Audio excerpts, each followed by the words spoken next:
guys, I just have this problem. I can't stop spending money, and this time, I finally decided to get a HomePod. So the reason for today's purchase is actually because in my current desktop setup, which is something I've been working on, and I've sort of got something assembled together and it works okay, but there's one element about it that is kind of irritating, if you know what I mean. My biggest problem is, sure, I got the monitors all set. Whenever I need my webcam, I can just set one of my monitors aside, pull out the MacBook and use the webcam. And whenever I need to edit audio, well, you know what, that's actually the general problem, is actually editing my audio. The issue is every single time I have to use my earbuds, which, okay, makes sense. But once I get everything synchronized, I don't like leaving my earbuds in my ears and such. I only use it just for synchronizing audio. Whenever I'm editing audio bits, I'm not gonna use this, but when I'm not actually editing audio bits and I'm just editing video bits, it's kind of an annoyance because the MacBook is the only thing that is containing my speakers, and it's down in its little hiding area under the desk. So because of that, the audio is coming to the side. It's quiet because the lid on the MacBook's shut, therefore it's not producing its full sound. And yeah, you get the point. My audio experience is not the best when I do not want to have earbuds in my ears all the time. That's what this guy here is going to solve. And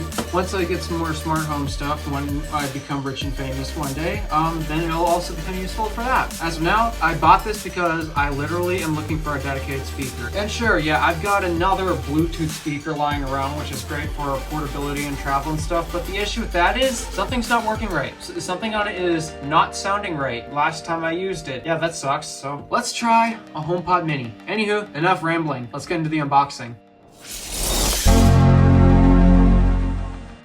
Alright, so now that we've got this, it's time to open it up, and I gotta go get my knife. One sec. Gibbs rule number 9, never go anywhere without a knife. Okay, so where's a spot I can...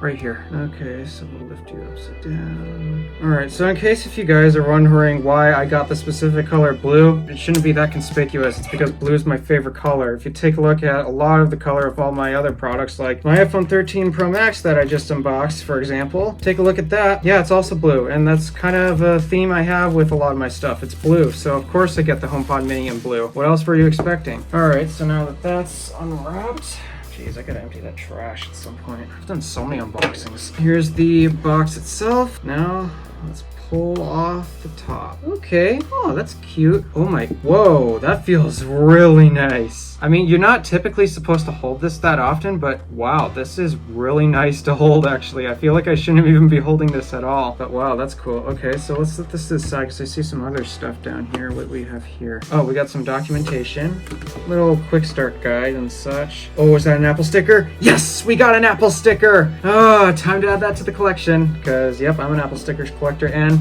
to my surprise, it actually comes with a brick. Yeah, it comes with a 20-watt brick, USB-C brick, because even though it's a home accessory and you'd think it would use like the home plug that you're used to seeing, no, it's actually a Type-C plug because, well, I mean, it doesn't take that much power to drive a speaker. All right, okay, let's set all this junk aside. Let me get this out of the way for now. And okay, let's get the rest of the speaker here unpackaged. I like how the cable is also this fabric, kind of like my MagSafe cable for my MacBook and such. Okay, that's taken care of. Oh, there's a little thing right here. Okay, that's peeled off.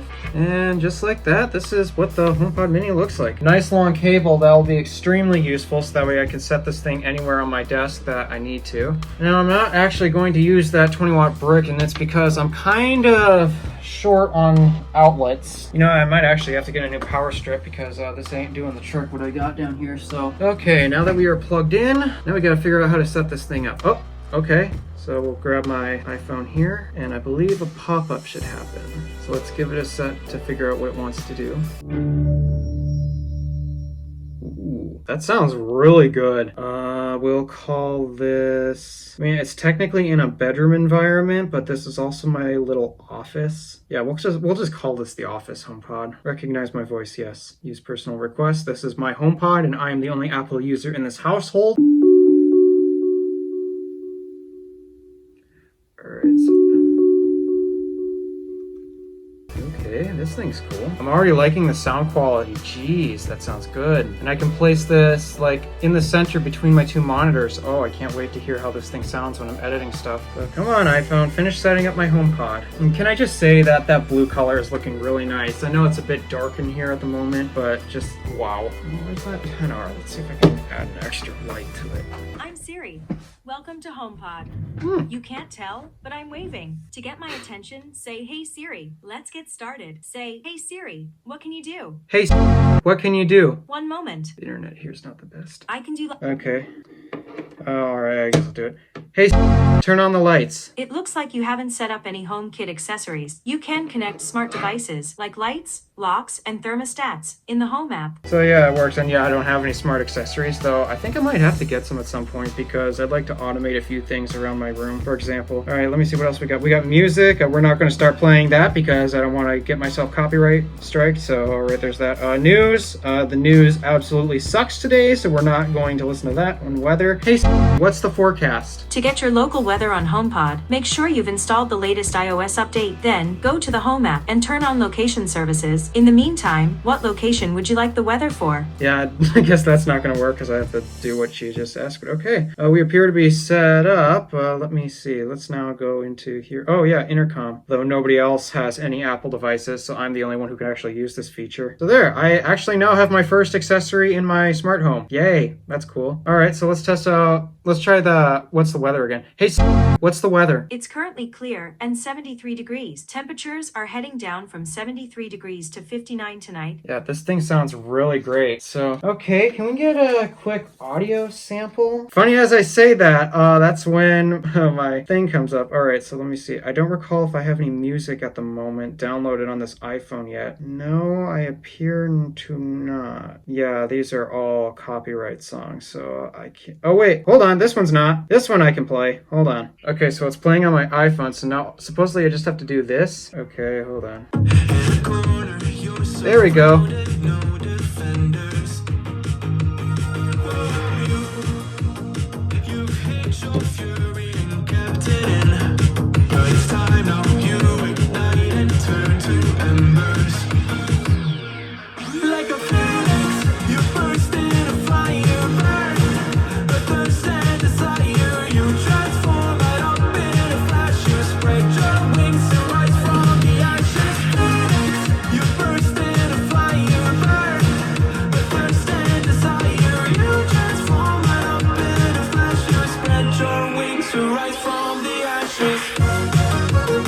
So this is at 50% volume. Oh, now I'm holding my iPhone close and it's registering.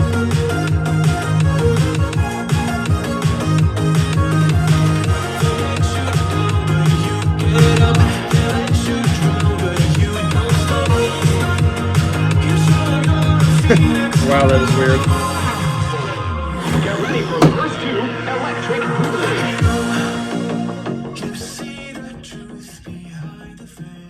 Okay, so not bad. So can I just tap it like that? Yep, and then if I tap it again, wow, nice. Okay, yeah, this is a nice little speaker. After analyzing the audio that this thing performs, I do have to say I'm a bit of an audiophile, so one complaint that I do have is I noticed that it's a little muddier. Well, not really muddier, I'll say. It's just the sound doesn't feel as balanced, but I hear that's because supposedly it analyzes the room and such to deliver the best sound experience. With that said, let me compare it to like my AirPods Pro, for example. All right, so we should now be playing to my AirPods. Yep, okay.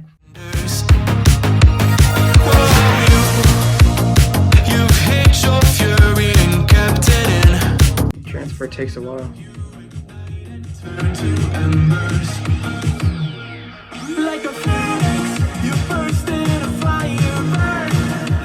Yeah, so what I'm noticing is the voices aren't exactly as clear as I'm listening through my AirPods, which is kind of interesting. That's one particular track. I'll do some other sound testing, and you know what? Let's actually do some quick sound testing in a bunch of environments right now, actually.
Okay, so I've done some testing with this, trying out different forms of audio, ranging from just listening to music on, like, say, my Beats channel, for example, played a few busy tracks, and I have to say, there's some things that this thing will not handle very well in music. It's kind of upsetting, because I actually prefer, in terms of sheer music quality for music, I have to say, I'm afraid my MacBook Pro speakers and my AirPods, they actually do better than this HomePod Mini. And the biggest reason I can think of is this is just way too bass heavy. It's leaning way too much on the bass to the point where it's starting to make other pitch ranges sound not as clear. Like, for example, when you're listening to music with voices, the voices are actually harder to hear because the bass is so heavy. So because of that, yeah, it kind of isn't the greatest for listening to music. This is from an audiophile's perspective, and I'm really shocked about this because supposedly this thing gets praised for its sound quality. For a speaker in its size, okay, for a speaker of this size, I will admit, volume, it knows how to produce sound at a nice loud volume despite its tiny size. It does a great job with that. But in terms of like equalizer settings and various other sound tuning controls, this thing's tuned way too bass heavy. So because of that, it's not the best for listening to music. And I mean, I didn't expect I'd be editing audio with this thing anyway. This is primarily just to get me something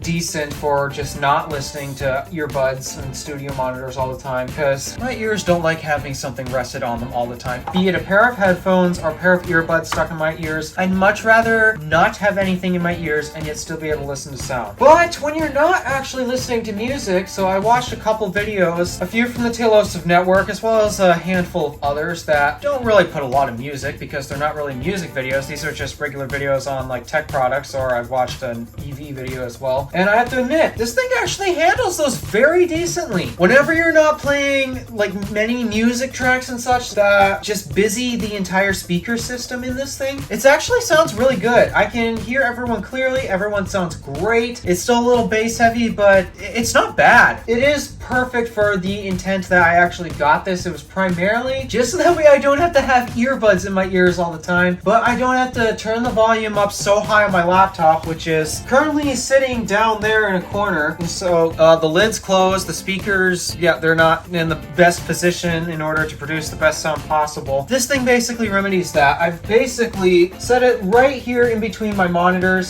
So that way it's basically a center channel. I got my quick volume controls right there if I want to, even though I got volume controls on my keyboard right here, which, yeah, makes sense, but it works. And then I also have direct access to Siri if I ever need her, which I usually don't, if I'm being honest. But yeah, I am disappointed that it doesn't actually play music as well as I was hoping for it. That's one disappointment that I have, but it handles everything else just fine and it works. I'm not going to complain about it. There are a few other features that this thing also has, but I can't really use because they're all like smart home related stuff. So yeah, you can use it to turn on and off lights, outlets, various other controls should you like to have that happen. I mean, it's also Siri, so you can ask her what's the weather and various other questions and also read your text messages. To my surprise, even though this is my only HomePod I have, yes, I only got this one. I don't need a second HomePod, even though, sure, I could get a second HomePod and make a stereo pair, though I'm not going to invest $200 in a sound ecosystem for just something as basic as, okay, can I at least hear my audio not sound like garbage when I'm trying to not use earbuds? Because, yeah, the MacBook with the speakers down there, it really ruins the audio experience. This helps. It suffices. Despite that I don't have any other HomePods, which I thought you needed more HomePods to make this one feature work, intercom actually works. For example, good thing I still keep this around. Intercom. Subscribe to the Random Alpha Gadgets. Okay, intercom to everyone in my home. Subscribe to the Random Alpha Gadgets. There we go. Intercom works. After some very frustrating setup. Unfortunately, due to the way my household is situated, and also I'm the only Apple user in the house, so it doesn't really matter. Yeah, intercom is basically useless for me until I move out. Intercom's not very useful for me at the moment, but hey, it works with a HomePod Mini. That's cool. $100 for a speaker, basically to play back YouTube videos, and I know it's expensive, but you know what? I think it's worth it. All right, thank you for watching. Do me a favor and interact with the stuff below. My name is DeWolf. Random Alpha, signing out.